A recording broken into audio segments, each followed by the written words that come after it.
Good evening, everybody. I'm the Daily Trader. It is November 19th, and we are going to take a look at Palantir stock from a technical analysis perspective. My goal in doing these videos is to help you understand how you can use technical analysis to make better trading and investing decisions. But I am not a financial advisor, so please do your own research and make your own decisions. Palantir had a little bit of a down day today, so we are down 9 cents, 0.42%, closed at 21.41. Post-market, we are up 1 cent. Hoo-hoo. Basically, we have a red candle with quite a longer wick at the top compared to the bottom. So selling pressure during the day. So we were squished down. We tried to go up, but we were squished down.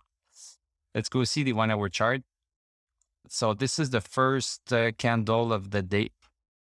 This is the first candle of the day. So a little bit more volume here. So we opened a little bit higher than where we closed yesterday.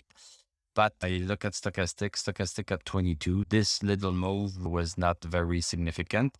And second, third, fourth, fifth, sixth hour went straight down and just a little bit of a rebound towards the end. Nothing very interesting there.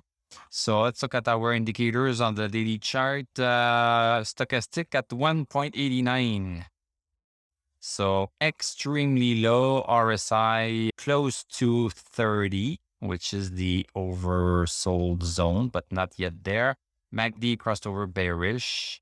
And I seem to have lost. Okay, here are my little thumb down. We are getting very close to 21.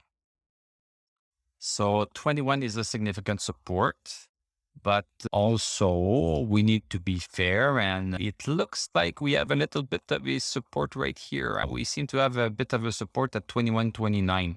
I won't write it down for now because it might not be that significant, but maybe it's there. This is what we are going to see next week if we start going back up, or if we wait until we reach 21, or even, let me adjust this, or even 17, 13. It is all possible. Let's just let it drop and try to pick it up when it picks up. Thank you very much for watching. Thank you for liking, commenting, subscribing. You can become a YouTube member. You can click on my TradingView affiliate link. I'm going to wish you a great weekend. We are going to talk on Monday or on Sunday if you are a member. And I'm going to tell you à la prochaine.